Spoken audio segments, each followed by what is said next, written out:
The point-and-click adventure genre is still up against the ropes despite its semi-resurgence thanks to the popularity of Telltale Games' The Walking Dead series and its ilk. Telltale Games products completely eschew the pixel hunt aspect of point-and-click games, and a lot of the puzzles too, in favor of branching dialogue choices and QuickTime events.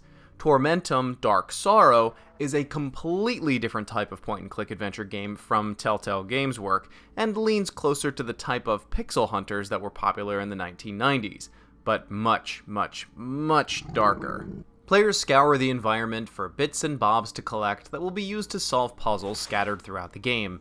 Sometimes the trinket's purpose is obvious, like a key goes into a keyhole and so forth. Other times, not so much, and players resort to the old-fashioned method of puzzle solving, trying everything until something works. Try glass eye on monster, try key on monster, try bone on monster, try rope on monster, try teddy bear on monster. But there are also puzzles to solve, oftentimes matching up with pictures or moving sliders in the proper order, most of which aren't particularly difficult. In fact, as far as point-and-click adventure games go, Tormentum does a good job of laying out enough clues for the player for most of its puzzles. There are a few, however, that drove me mad to the point of almost quitting. And the reason why I say quitting is because the game has no built-in menu hint system that has become pretty popular with more modern adventure games. Some games will even show the solution to the players, or outright let players skip puzzles. Perhaps the lack of hint system is due to the simpler nature of most of its puzzles. However, it underestimates just how absent-minded we all are from time to time.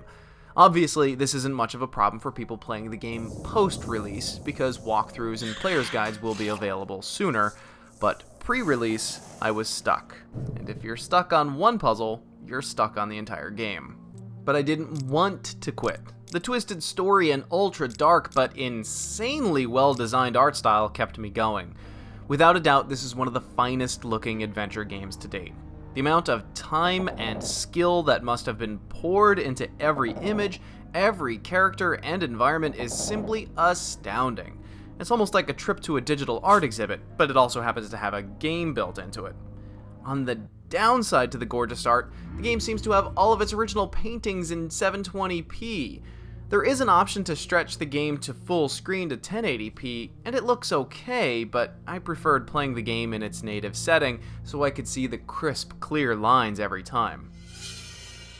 Truly, I can't say enough wonderful things about the game's art. I said wow aloud multiple times to myself while playing, and there is some really great music in here to go along with everything too. But while technically capable, the game doesn't animate much. There are a few spinning items, or characters may sway on a specific joint or slide on a particular axis, but players don't walk or do anything dynamic.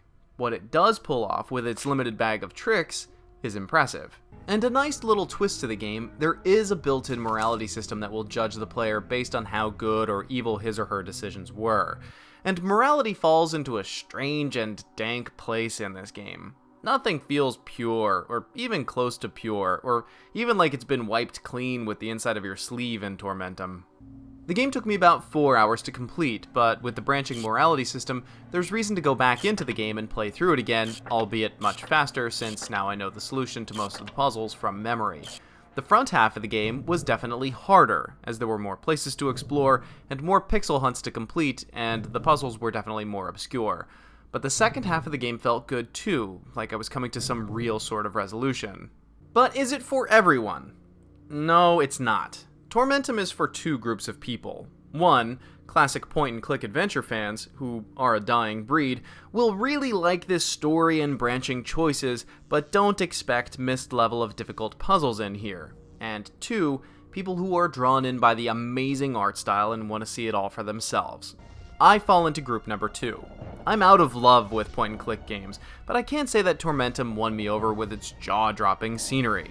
But its lack of true HD resolution and missing hint system are a real bummer, and that's what makes it an odd game to recommend. It's good, not terrible, but definitely not excellent either.